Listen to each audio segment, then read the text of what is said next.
We cautiously made our way to the source of the sound. We both froze in shock to see the scene in front of us. Well, someone has a strange taste in decor and possibly lacks olfactory perception? Oh my god. Oh, you two show up in a nice time. We look to see a pale Mr. Wolf enter the corridor, closely followed by Mr. Bandages. I was wondering where the two of you were. I almost thought you got lost. Finally, company that might actually hold it together. I don't think I've ever seen you this excited to see me. Did Alien steal his body?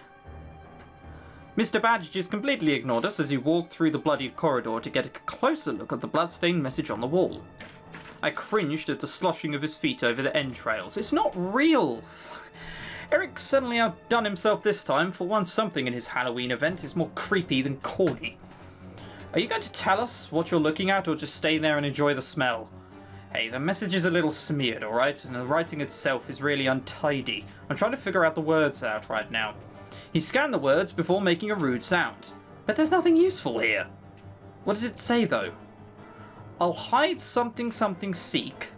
Find something before I something something first. Something something last, something fails, we shall something for all something. Is this the moment where it's not actually Eric's idea and we're all secretly going to get killed or something? That is completely useless. Are you sure you're reading it right? You're welcome to try if you think you can do better. Camp grimaced as he walked toward the wall. I'm going to have to throw these shoes out after this. E.T. blank blank N blank T eternity? Not much use, were you? Well, that could be pay or play. I'm not sure if that's a smear or an L. Still not helpful. The sound of childish singing.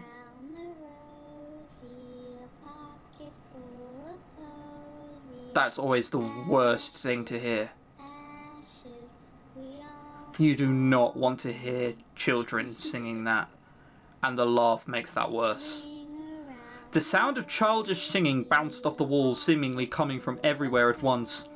The lights began to flicker, and I felt Mr. Wolf grab my hand. As the singing faded, the lights stopped flickering. Well, that was something. Nothing more than a cheap trick to scare us. Well, it must have worked, considering how close you were to me all of a sudden. Or don't tell me you've actually fallen for me as well. You're full of yourself. They made their way back over to us. Count glanced at our clasped hands before quickly looking away and clearing his throat. Well, anyway, that clue was of no help. We came from that corridor and there was nothing out of the ordinary. Perhaps we should continue along the left path until we find more clues? Yeah, probably best to leave this area as quickly as we can. Let's hope Eric's second clue makes more sense. We all headed off together, keeping a lookout for anything that might give us a hint as to what we're supposed to be doing. After a few minutes of walking, the lights began flickering again. Keep moving, it's just a trick. As he said that, we saw a flickering blue light in the middle of the corridor. Alright, I'm going back to thinking this is just Eric again. Mr. Wolf's hand tightened around mine as he suddenly stopped. I turned to face him, but as he was staring at something straight ahead. Hey, what's the hold-up? Mr. Bandages pushed his way to front of us before stopping abruptly. Hey, Count, come look at this. Count walked past us to stand beside Mr. Bandages. The singing started up once again as my eyes darted to see what had caught their attention, but I couldn't see anything with them in the way. I let go of Mr. Wolf's hand and pushed my way between Mr. Bandages and the Count. Is that a child? The child pointed at us and mouthed something silently. Does anyone know how to lip read? Regrettably, it is not one of my skills. Someone here can lip read, can't they? Lip reading. Mr. Bandages can, luckily. Mr. Bandages? As a matter of fact, I do. So what's she saying? 4 little costume dolls to play with me. 1 fell behind, and then there were 3. And then there were... Mr. Wolf! We turned to face him, but he was gone. Mr. Wolf, where are you? If you're playing a joke, it isn't funny. The singing abruptly stopped. I spun around to see the child had disappeared as well. He was right behind us. We got a predator situation on our hands. The Count started to walk down the hallway to look for Mr. Wolf. He can't have got... What is it? It's nothing. I just stepped on something. He leaned down to pick up the item off the ground. It's something from Mr. Wolf. It's like an ear or something. So this is interesting. The Count walked back to show us what he had found. He found a blood-covered doll of Mr. Wolf. I accidentally got blood on it from my shoes. So he's a girl plaything. Not much different from the original, I'd say. I whacked him quickly across the arm. Don't be crude. I noticed a folded up piece of paper sticking out from within the doll's belt. Wait, what's this? I pulled it out and unfolded it to find a message scrawled in blood. Find me. Guess that's our second clue. To find Mr. Wolf. Are you sure we can't just carry on with the doll? At least it won't freak out or grab me in the dark. Well, either way, we're not going to solve anything by standing in the middle of the corridor. We continued walking in awkward silence with the Count beside me and Mr. Bandages behind us. I can't take this anymore. Count and I turned to look questionably at him. Is he ill? Are you finally losing it? I'm sure he's lost it ages ago. Don't give me that, or your moon-eyed stares are driving me crazy. I feel like a damn third wheel or something. I flushed at Mr. Bandage's words. Was it that obvious? If you're feeling left out, forget this. I'll walk in front. At least that way I don't have to see it. And now we're at the back. That's even worse. We should all be working side by side, if I'm being completely honest. He pushed his way past us. Still, I pretended that nothing was wrong. Let's go after him. If we lose sight of him, we may never find him again. From the front, we heard Mr. Bandage's voice ring out across the corridor. You know, Count, I never pegged you as the shy type. Why don't you just confess and get over with it? I looked over at the Count, but he was pointedly looking away. Let's just get on with the task. Now is not the time to be making those sort of jokes. We kept walking until we came to a set of doors. We should probably check out whatever's behind this door. I'll go. I don't think I can handle another moment with you two. Seriously, just get it over with. He pushed the door open. Kinky. Well, that's the last time we'll be seeing Mr. Bandages. He walked into the room and the door slammed shut behind him. The Count made a rude noise under his breath. We grabbed the door handle and started rattling it, but the door wouldn't budge. The lights started to flicker and the ominous singing rose up once again. Mr. Bandages, are you still around? A moment passed, but Mr. Bandages didn't respond. Step back, Miss Archer. I'm knocking the door down. I moved away from the door as the Count made his first attempt. The impact caused the door to shake, but it held fast. He tried again with the same results. This door is very sturdy. I should make a note of the company that was used. He was about to try for a third time when it suddenly creaked open by itself as the singing faded. Mr. Bandages no longer there? The Count looked towards the door, then towards me before offering his hand. We need to stay together. It seems like we're being picked off one by one. Right. I felt a spark as my hand met his. I breathed in deeply as to calm my racing heart. The Count gave no indication that he noticed anything amiss. We slowly made our way inside the room. I have no idea what this room is. I think that's a low roof, but one which is poorly drawn. The fuck is that on the table? Just random chains? Just as we thought, Mr. Bandages was no longer there. We scanned the room and found a headless Mr. Bandages doll lying in a pool of blood. The Count reached out and picked it up. It looks like he really did lose his head. Does this one have a note? The Count looked over the doll carefully before pulling a note from under Mr. Bandages' bandages. I, for whatever reason, thought there wouldn't be one, just to add the creepiness to it. He unfolded it and it read aloud. Find me. The ghost is repeating herself. Why is it still me? Shouldn't it be us now? Well, there is the possibility that me refers to the ghost girl and not our lost companions. Now we don't have anyone that can lip read, so fuck. So we need to find the ghost girl before she captures us all. We searched the room for any clues or exits other than the one we used to enter, but found nothing. I don't get it. How did they get Mr. Bandages out of here? Probably a trapdoor or a secret passage? Harry did say the entire mansion was renovated just for the event after all. It doesn't look like there's anything of interest here, so we should get moving. Yeah, now that we've lost Mr. Bandages and Mr. Wolf, we're probably running out of chances to find her. I think it's game over if we're all caught before we find her. We left the room behind.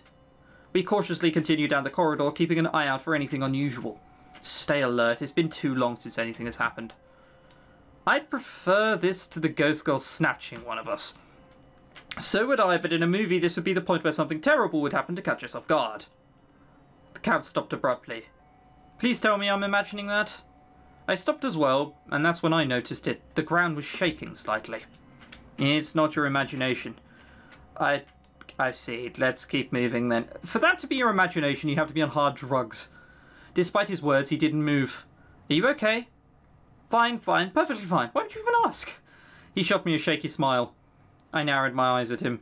I thought you said you'd never lie to me.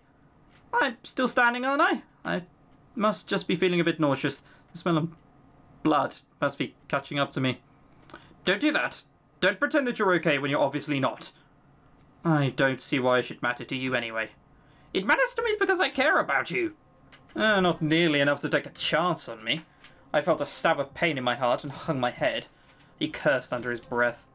I'm sorry, I should have said that. I didn't mean it. You should have waited for us to speak first. Bad mistake, Mr. Count. You should know better as someone who is a serial hitter on people. I turned my eyes to the side, not wanting him to see my face. He brought our clasped hands to his chest. Can you feel my heartbeat? The only reason I'm so calm right now is because you're the one with me. So please, believe me that I say I never want to do anything that will hurt you. I looked up at him and felt my cheeks heat up. I tried to pull my hand away, but the Count kept his clasp around mine. Come on, we should get going. It doesn't look like these tremors are stopping anytime soon. Look, it would be a terrible idea to, get separated because of personal reasons when there's a ghost lying around and blood everywhere. Stop it. We started walking again, this time much faster than before. The shaking seemed to intensify as well until we needed to lean against the walls just to stay upright. We rounded another corner just in time to see the floor crumble away. We pulled to an abrupt stop. Earthquakes, crumbling floors. This just keeps getting better and better, doesn't it? I'd run! Just want to point that out. I cut myself off when I noticed a figure on the other side of the chasm. The Count turned to see the girl and let out a sigh. Of course. Once again, the singing started up. The girl pointed towards us and started mouthing something. Is she taunting us? I'd say she's trying to get us to cross the chasm. After a moment, the shaking stopped and we could finally move away from the wall. We need to find something that can get us to the other side. There's a metal bar across the ceiling in the middle of the room. All we need to do is hook a rope or something to that so we can swing across. We're not Tarzan! A rope? Wasn't there a rope in the room when Mr. Banches disappeared? I believe so. Damn, we should have grabbed it while we were there. I guess we need to backtrack, at least the tremors stopped.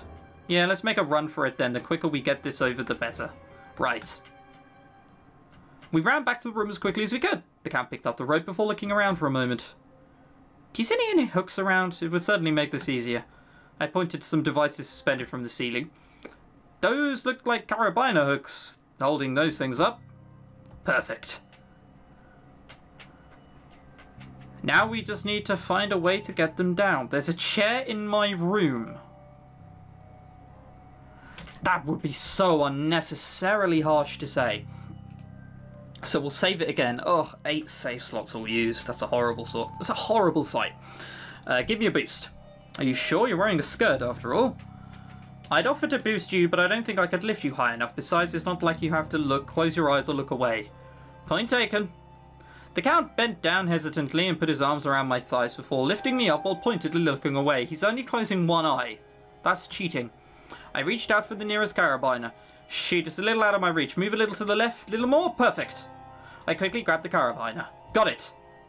He lowered me back to the ground, but didn't remove his arms around me as he straightened. Count? He looked deeply into my eyes for a moment. Then he shook his head as though coming out from a trance. He took a step back, letting his arms fall to his sides before reaching out and lacing his fingers with mine. Sorry, we should get this done quickly. Now is not the time for sentimentality. We just need to do this first, Jesus. Right, here, you can attach this to the rope before we can get out of here. And we can get out of here. I handed the carabiner and watched him secure the rope to it. We ran back out of the room with the chasm. Oh, we ran back to the room with the chasm. I was going to say, hang on, that doesn't make any sense. So, how good is your aim? Yeah, I want to say good, but it's really terrible. I fail at festival games. Then let me do it. He handed me the rope and I gave him the dolls in return. I let go of his hand and put some distance between us to give me some space. Oh, he's going to get stolen at this rate. My first attempt glanced off the beam and fell into the hole. I quickly pulled the rope back out.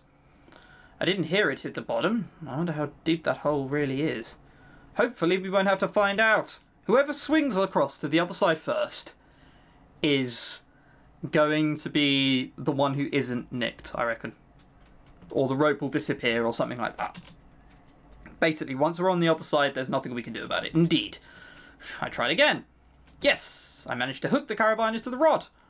I tugged it a few times to check how secure and sturdy it was. And it looks like it'll hold. Should we swing across together? No, the rope seems sturdy, but I'd rather not risk it. One at a time is safer. Alright, this is a bad idea. He reached for the rope, but I held it away. Ladies first. Even worse of an idea. That doesn't apply to dangerous situation. What kind of man just allows a woman to throw herself into danger? Oh, chivalry. Please, you make me blush. Hey, that's sexist, you know. Don't use words only when it suits your benefit. I'm lighter. You look like you've been eating too many sweets at that bakery. If you'd let me take off my jumper when I offered, you'd have seen that I'm still in peak physical condition.